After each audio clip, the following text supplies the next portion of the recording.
కుటుంబం మొత్తం ఆనంద కళ్ళలో ఒక సంతోషాన్ని చూడడానికి సీతమ్మను ఇంటికి తీసుకొని వస్తారు. మదర్స్ డే రోజున తన తల్లి సీతమ్మను తనని ఇద్దరిని కలిపేస్తుంది శరణ్య కుటుంబం. ఈలోపు ఆనంద భైరవి తన తల్లిని హక్ చేసుకొని చాలా బోరున ఏడుస్తూ ఉంటుంది. ఎన్ని రోజులు ఏమైపోయావమ్మా, నీ గురించి ఎంతలా వెనుకులాడానో తెలుసా అనే విధంగా ఆనంద భైరవి ఇక సీతమ్మను పట్టుకొని ఏడుస్తూ ఉంటుంది. అసలు ఇన్ని రోజులు ఏమైనట్టు, ఇక్కడికి ఎలా వచ్చావు, ఎవరు తీసుకొచ్చారు అనే విధంగా సీతమ్మను అడుగుతూ ఉంటుంది. ఆనంద జరిగిన విషయం చెప్తుంది. ఇదంతటి కారణం ఆ అనన్య అని ఆ రోజు జైల్లో నుంచి తీసుకెళ్ళి నన్ను కిడ్నాప్ చేసి ఆ సమయానికి ఇక ఈ ఇంట్లో ఉన్న కోడలిద్దరూ నన్ను కాపాడారు, నా మనవరాళ్ళు.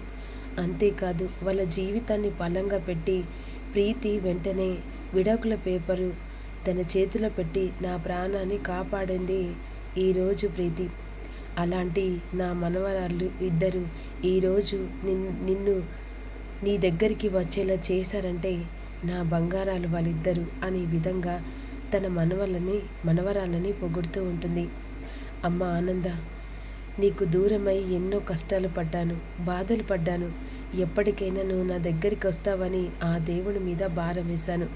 కానీ ఈరోజు ఆ దేవుడి మీద భారం వేసింది ఏమాత్రం కూడా ఫలితం లేకుండా పోలేదమ్మా. మళ్ళీ నీ దగ్గరికి చేరానమ్మా అనే విధంగా ఆనందను హక్ చేసుకొని ఏడుస్తూ ఉంటుంది సీతమ్మ. ఈలోపు గ్రాండ్గా సెలబ్రేషన్ జరుగుతుంది. సంతోషంగా అందరూ కలిసిపోతారు.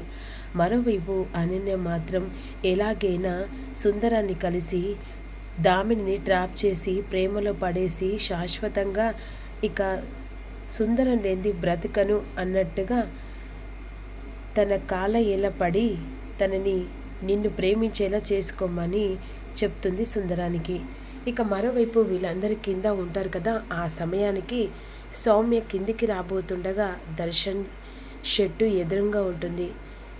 అటు ఇటు చూసి దర్శన్ గదిలోకి వెళ్తుంది. ఆ షెట్టు పట్టుకొని, ఇలా నిన్ను పట్టుకున్నట్టుగా అనిపించాలి, నువ్వు నన్ను హక్ చేసుకున్నట్టుగా అనిపించాలి.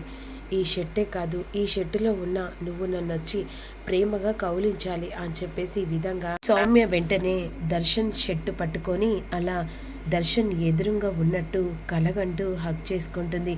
ఈలోపు అనుకోకుండా శరణ్య గది వైపు నుంచి అటు వెళ్తుండగా సౌమ్య గదిలో ఉండడం చూస్తుంది.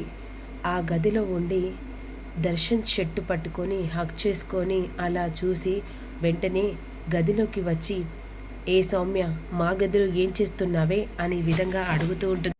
సౌమ్య చేతిలో ఆ షెట్టును చూసి, ఏ సౌమ్య, మా ఆయన షెట్టు పట్టుకొని ఏం చేస్తున్నావు, ఎంత ధైర్యమే, మా ఆయన షెట్టు పట్టుకొని హక్ చేసుకొని ఎంత ధైర్యమే అనే విధంగా శరణ్య అంటుండగా, ఏంటి షెట్టు పట్టుకుంటేనే నీకు ఇంతలా అనిపిస్తే నాతో అన్నీ కానిచ్చాడే, మరి దానికి ఏమనాలి అనే విధంగా సౌమ్య అంటుంది. షెట్టు పట్టుకోవడమే పెద్ద తప్పు, అలాంటిది విచ్చలవిడిగా మాట్లాడితే పండు రాలుతాయి. అప్పుడు ఆ రోజు చేసినప్పుడు తప్పు కాంది, ఈరోజు ఇక దర్శన్ షెట్టు పట్టుకుంటే ఇదేలా తప్పు అవుతుంది అని సౌమ్య నిలదీస్తూ ఉంటుంది. ఇన్ని మాటలు వింటూ ఉంటే నా భర్తను నమ్మించడానికి నువ్వు చాలా విశ్వ ప్రయత్నాలు చేస్తున్నావని అర్థమవుతుంది. ఎందుకంటే నీ మాటలు వింటుంటే నా భర్త ఏ తప్పు చేయలేదు, కావాలని అతని మీద నిందలు వేస్తున్నావని కూడా అర్థమవుతుందని చెప్పేసి శరణ్య అంటుంది. సాక్ష్యాలు లేదని చెప్పేసి అనుకుంటున్నావా? చివరికి ఏమి జరిగినా సరే దర్శన్ని నా సొంతం చేసుకునేదాకా వదిలిపెట్టను. సొంతం చేసుకునే వరకు కూడా ఇంట్లో నుంచి గలమ దాటి బయటికి వెళ్ళను. కానీ ఖచ్చితంగా దర్శన్ని నా వైపు తిప్పుకొని సొంతం చేసుకుంటాను. ఏడ్చావు, ఇంకో జన్మెత్తినా నీ వల్ల కాదు. నా భర్తను నీ వైపు తిప్పుకునడానికి కూడా, అసలు అతన్ని నీ తలెత్తి చూడడానికి కూడా మరో జన్మ ఎత్తాల్సిందే అని శరణ్య అంటుంది. అలా అంటావా? సరే, ఇప్పుడు చెప్తున్నాను విను శరణ్య. వారం రోజుల్లో నీ మొగుణ్ణి నా సొంతం చేసుకొని నా కొంగు కట్టేసుకొని నా చుట్టూ తిరిగి ప్రదక్షిణలు చేసేలా చేసుకుంటాను. అదే వారం రోజుల్లో నిన్ను బయటికి గెంటి సరైన బుద్ధి చెప్పి ఇక బయటికి గెంటేలా చేస్తాను. హ, వారం రోజుల తర్వాత ఇది బాగా గుర్తుపెట్టుకో అనే విధంగా శరణ్య వార్నింగ్ ఇచ్చి వెళ్ళిపోతుంది.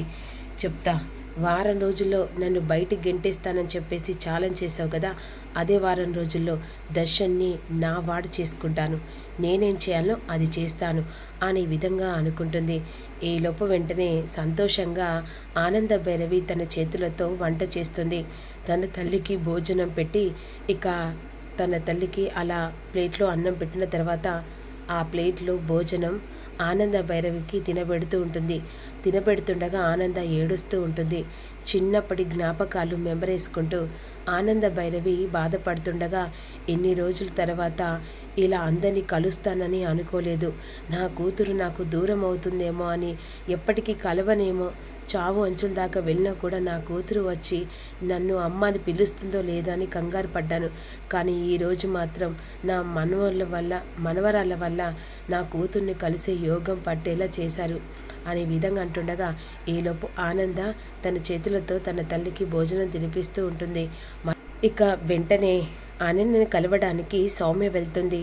సౌమ్య వెళ్ళిన తర్వాత ఈలోపు సీతమ్మ వచ్చిందని చెప్పేసి సౌమ్య చెప్పిన తర్వాత ఆ పక్క ప్లాన్తో చేతిలో విడాకుల పేపర్ పడ్డ సమయంలో ఆ శరణ్య తెలివితోని నన్ను ట్రాప్ చేసి ఇక సీతమ్మను వదిలిపెట్టుకునేలా చేసింది. వదిలిపెట్టను, దానికి ఇంతకింత దెబ్బతీస్తాను, అదే నాతో ఛాలెంజ్ చేసింది. వారం రోజుల తర్వాత నా నిజస్వరూపాన్ని బయటపెట్టి నన్ను ఏకంగా బయటికి గెంటేలా చేస్తుంది అని ఈ విధంగా సౌమ్య అనన్యతో అంటుంది. ఈ వారం రోజులలో దర్శన్ని నీ కొంగు చుట్టూ తిప్పుకునేలా చేయాలి. అది ఏం చేయాలో అర్థం కావట్లేదు. ఎలాగైనా సరే ఇక వీడియో ప్రూఫ్ ఉందని చెప్పేసి అంటున్నావు కదా, దాని ప్రకారంగా అయినా సరే. ఇంకోటి, ఇక ఒక మందుంది, ఆ మందు కాఫీలో కలిపి దర్శన్ని తాగేలా చెయ్యి. ఆ తర్వాత నువ్వు వద్దంటున్నా కూడా దర్శన్ని కొంగు పట్టుకొని తిరిగేలా చేస్తాను అనే విధంగా తర్వాత, ఏంటి అనన్య, ఎలాగైనా సరే దర్శన్ నా సొంతం అవుతాడంటే ఏదైనా సరే అని ఈ విధంగా అన్న తర్వాత, ఒక్క నిమిషం అని చెప్పేసి లోపలికి వెళ్ళి ఒక మందు ప్యాకెట్ తీసుకొని వస్తుంది. ఏంటిది? ఇదే. ఎందుకంటే వశీకరణ, ఒక మనిషికి మనకు వశీకరణ కావాలంటే పాలల్లో ఈ కాస్త పొడి కలుపు, ఈ పొడి కలిపి దర్శన్ చేతికి ఆ పాల గ్లాస్ ఇవ్వు.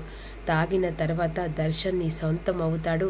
ఆ తర్వాత ఇక శరణ్యను నానా చిత్రహింసలు పెట్టి దూరం చేసుకొని ఆ తర్వాత నీ మెడలో 3 ముళ్ళు వేస్తాడు అనేసరికి సౌమ్య కలగంటుంది. ఇక ఇద్దరు కలిసి పెళ్లి పీటల మీద కూర్చోవడం, ఇక దర్శన్ వెంటనే సౌమ్య మెడలో తాళి కట్టడం, అది చూడలేక ఇక శరణ్య చావడానికి సిద్ధపడడం. ఆహా, ఈ కళ చూస్తుంటే అసలు జరగబోయే సీన్ ఇలాగే ఉంటుందా? ఇలాగే ఉంటుంది కాదు, ఇలాగే ఉంటుంది. ఇక వెంటనే పనికి మంత్రం పెట్టి ఇక దర్శన్ని నీ సొంతం చేసుకో అని అనన్య అంటూ ఉంటుంది సౌమ్యతో.